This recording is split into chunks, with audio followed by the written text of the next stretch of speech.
Dear Dr. Love, good evening po sa inyo at sa inyong mga tagapakinig. Itago niyo lamang po ako sa pangalang Viviana, 28 years old po at mula sa Cavite. Merry Christmas nga po pala sa inyo dyan sa inyong himpilan. Dr. Love, gusto ko lang po sanang ilapit sa inyo ang problemang kinakaharap namin ng karelasyon ko. 3 taon na po kami ng boyfriend ko at maayos naman po ang tinakbo ng aming relasyon until may sinend sa aking mga pictures ang kaibigan ko. Dr. Love, gusto ko po munang i-describe sa inyo ang aking boyfriend.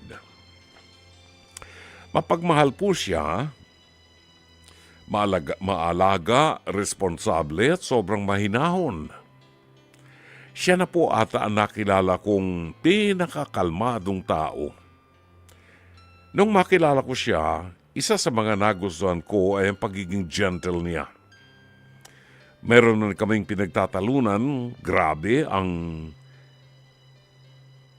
hinahon pa rin niyang magsalita. Minsan tuloy, marinig ko lang ang tono ng paliwanag niya, kumakalma at nawawala na agad ang galit ko.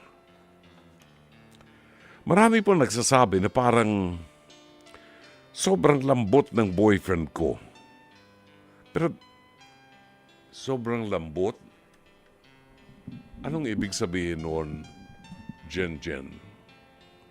Marami pong nagsasabi na parang sobrang lambot ang boyfriend ko. Pero Dr. Love, alam ko sa sarili ko, kilala kong boyfriend ko, gentle lang talaga siya. Pero kasi ang ipinipilit sa akin ng mga tao sa paligid ko ay silahis o bakla ang boyfriend ko. Parang paminta, ganun. Parang pamin.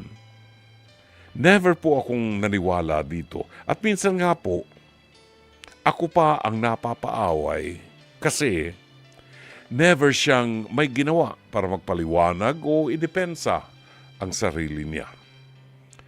Ang madalas niya lang sabihin sa akin, hindi niya raw kailangang ipaliwanag ang sarili niya sa iba. Ang mahalaga lang daw sa kanya ay naniniwala ako sa kanya.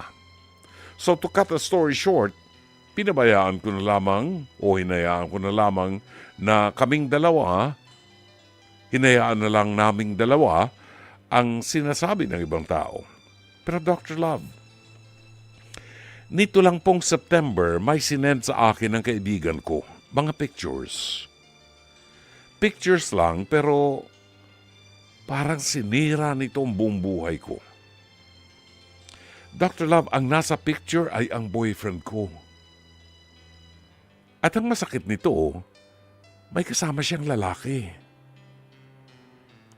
Dr. Love, hindi ko pa rin matanggap. Gusto kong magmura.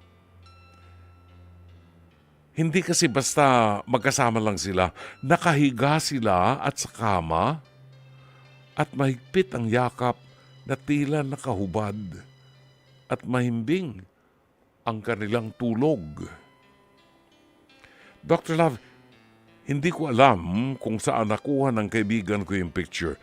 Tinawagan at kinulit ko siya after niya isend yung picture na yun, pero iniwasan na niya ako.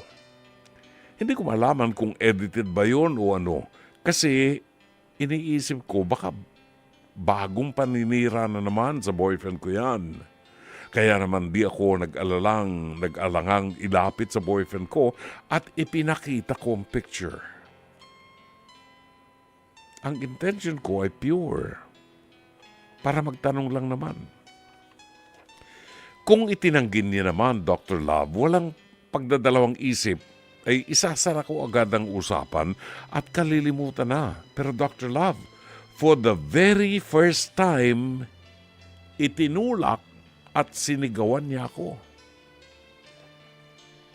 Dr. Love, ang mga salitang binitawan niya sa akin ay hindi ka ba titigil sa kakahanap ng butas sa akin? At kung ano pang pang-aaway na ang ginawa niya. Pero hindi niya po dineretsyang nasagot ang tanong ko. Binato niya rin ako ng phone ko Binato niya rin po ang phone ko kung nasaan ang pictures na pinakita ko sa kanya. Wala na po akong nasabi. Hindi na ako nakasagot. Nangangatog na lang po ako sa takot dahil first time ko po siya nakitang magalit. Dr. Love, magto 2 months na po at hindi pa rin po kami nag-uusap buhat nun. At dahil magpapasko na, gusto ko na po sanang matapos ang pagdurusa sa relasyon namin. Gusto ko na po muli siyang kausapin at kung maghihiwalay na ba kami. Gusto kong malaman kung binamahal niya ba ako o tingin ko karapatan ko rin naman na malaman kung totoo bang niloloko niya ako. Kaya lang, Dr. Love, hindi ko po alam kung tama po ba ang gusto kong gawin, Dr. Love. Ang plano po naman po namin ay magpakasal na sa January ngayong paparating na 2025. Pero hindi man lang kami umabot ng Pasko. Dr. Love, sana po mapayuhan niyo ko. Ano po ba ang dapat kong gawin? Ayusin at alamin ang totoo o hayaan ko na lamang po kaming ganito? Biglaang hindi na lang nag-uusap na parang walang nangyari. Grabe po ang sakit na nararamdaman ko ngayon, Dr. Love. Please, need ko po ng advice. Nagmahal po ba ako ng bakla? Minahal niya kaya ako kahit papaano? Umaasa po sa inyong tulong, Viviana ng Cavite.